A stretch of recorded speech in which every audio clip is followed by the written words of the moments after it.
ሳዊ መሲህ እንዲሰለጥን የሚያደርጉት ወይም ደግሞ እሱ የሚያሰራቸው 7 ኃጢያቶች ናቸው። 7 ራስ የተባለው አንደኛው የአዳም ኃጢያት ነው። የአዳም ኃጢያት 2 ነው። ሕግ ማፍረስና አምላክነትን መፈለግ ማለት ነው። ሕግ ማፍረስና አምላክነትን መፈለግ ይሄንን ይሰራል ያሰራል። 7ቷ ራሶቹ እነዚህ ናቸው። አንዱ ሁለተኛው ሞተ አቤል ነው። ወንድም ወንድሙን በግፍ እንዲገል ያደርገዋል። የኔ ያደርጋል። ሶስተኛው ኃጢያተ እስራኤል ነው። የእስራኤል ኃጢያት ነው። የእስራኤል ኃጢያት የእግዚአብሔርን ውለታ መርሳት ይባላል። የእስራኤል ኃጢያት የእግዚአብሔርን ውለታ መርሳት እነዚህን ይሰራል።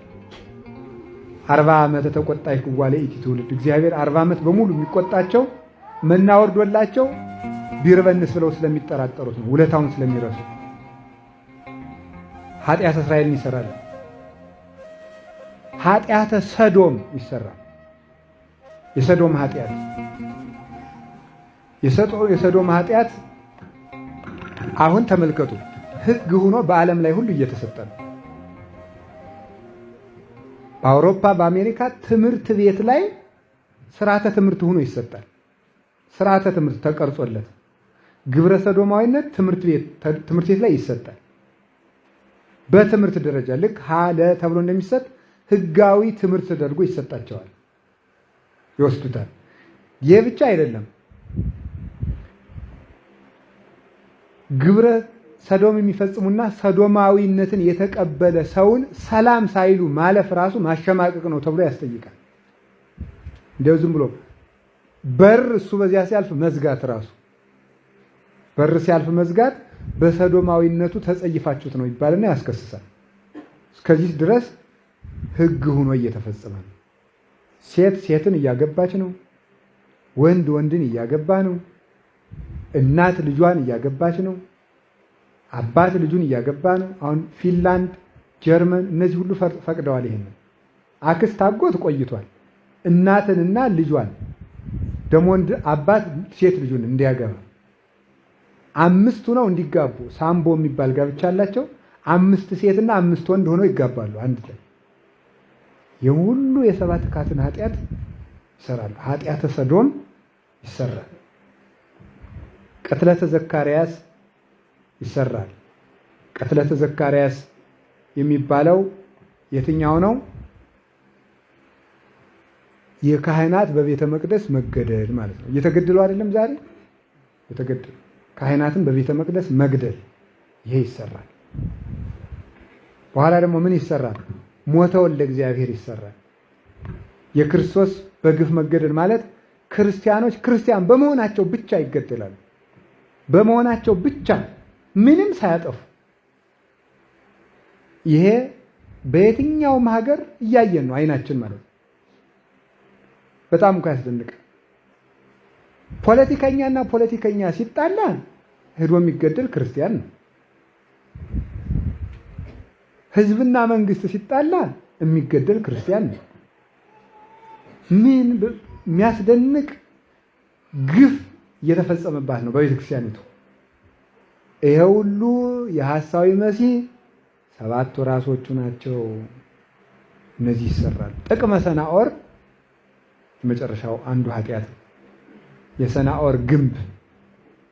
የሰናኦርን ግንብ የሰራው ማን ይመስላችኋል? ናምሩድ የሚባል ስግብግብ ሰውዬ ነው።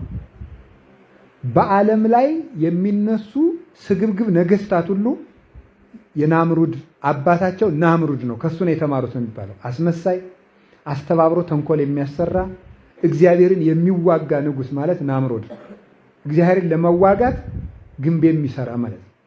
ይህ ማለት የሰራዊት ግንብ፣ የተንኮል ግንብ፣ የምክር ግንብ፣ የእግዚአብሔር መንግስት ለመዋጋት የሚሰሩ ነገስታት ናቸው። እግዚአብሔር ለመዋጋት ይሄ ሁሉ ይሰራል። ስንት ራስ አለው? ስንት ቀንድ አለው? 10። እነዚህ ደግሞ የእሱን መንግስት የሚቀበሉት ምኖች ናቸው? ባለስልጣኖቹ ናቸው። ነገስታት ናቸው። 10 ቀንዶች የተባሉት በቀንድ ይወጉበታል አይደለም? ቤተ ክርስቲያንን የሚወጋባቸው የሐሳዊ መሲህን ፈቃድ የሚያስፈጽሙ ነገስታት ናቸው። እነዚህ 10 ቀንዶች አሉት። አንድ 10 ቀንዱ ነው የተባለ እንደ ዘንዶ ጨካኝ ነው ማለት ነው። እንደ ዘንዶ ጨካኝ ነው። ከይሲ ዘ10 ቀርኑ ብእሲ ዘክሌ ልሳኑ ይባላል። ጨካኝ ነው፣ ዋሾ ነው፣ ደግሞ ውሸታም ነው። 5ቱም የውጩ 5ቱም የውስጡ ህዋሳቶቹ በሙሉ ቤተክርስቲያንን ለማጥፋት ይጠቀምባቸዋል። ጌታ ታስታውሳላችሁ፣ 5 የውጭ 5 የውስጥ ህዋሳት ሰጥቶናል። በእነዚህ እግዚአብሔር እናገለግልበታለን። ሐሳዊ መሲህ ግን 10ሩንም ህዋሳቱን እግዚአብሔርን ለመዋጋት ይጠቀምበታል። ይህን ያደርጋል። የአውሬው እሱም የወጣ ከምንድን ነው? ከባህር ነው የወጣ። ክርስቶስ የወጣ ከየት ነው? ምረጡ። ከየት ነው? ከሰማይ አትሉም እንዴ? አቤት ማባዌ ወጻይኩ አይደል? ወመጻይኩ ዘየ ከአባቴ ወጣሁ ወደዚህም መጣሁ፣ ከሰማይ ወርጄ መጣሁ ነው ያለ። ክርስቶስ ከሰማይ ነው የወረደ። ሐሳዊ መሲህ ግን ከዓለም ነው የሚገኝ፣ ከዓለም ይገኛል። ስለዚህ ምን ማለት ነው? ከባህር ሲወጣ አውሬው ከባህር የወጣ ነው ማለት ዓለም የምትከተለው ሰው ነው። ዓለምን ባህር ይላታል። ሞገዷ የበዛ ነው። ይህች ዓለም ሁከቷ ብዙ ነው። ባህር ነፋስን ተከትላ ትጓዛለች። ዓለምም ወረተኛ ናት። ስልጣንን ተከትላ ትሄዳለች። ከዚህ የተነሳ ከማፍቀሯ መጥላቷ ይቀድምባታል። ልክ እንደ አምኖን ፍቅር ናት። አምኖን ትዕማርን ነይ ብሎ አስመጣ። እህል አልበላው እስኪል ድረስና ሰውነቱ እስከሚከሳ ድረስ ይወዳት ነበር። የማይገባ ስራ ከሰራ በኋላ ግን ቀድሞ ከወደዳት ፍቅር ኋላ የጠላት ጥላቻ በለጠ ይላል። ይህንን ያህል የዓለም ፍቅር እንደዚያ ነው። ከመውዳዷ መጥላቷ ይጸናል። ይህንን የሚያደርግ ከባህር የሚወጣ ነው።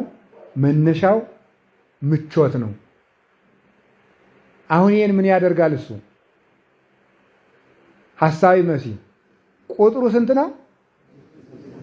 አቤት 666 666 ነው ማለት ሰውየው ሰው ነው ማለት ነው። ሲሰው በሉ የሰው ልጅ የደም ስሮቹ ናቸው እነዚህ።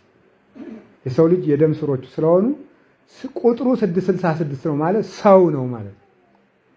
በቀር ዝም ብሎ አሁን ሰው ኮምፒውተር 666፣ ስልክ 666፣ ሻንጣ 666፣ ፔስታል 666 ዝም ብሎ ማለት ነው። የሰይጣን አንዱ ተንኮሉ ተመሳሳይ አብዝቶ እሱ እንዳይያዝ ማድረግ ነው። ሐሳዊ መሲህ እንዳይለይ ሲመጣ እንዳይታወቅ ሐሳዊ መሲህ ያልሆነ ሁሉ ነው እንድንል እያደረገን ስለሆነ ማለት ዝም ብሎ እንትን 66 ይሄ ምንድን ነው? 666 ይሄ ምንድን ነው? 666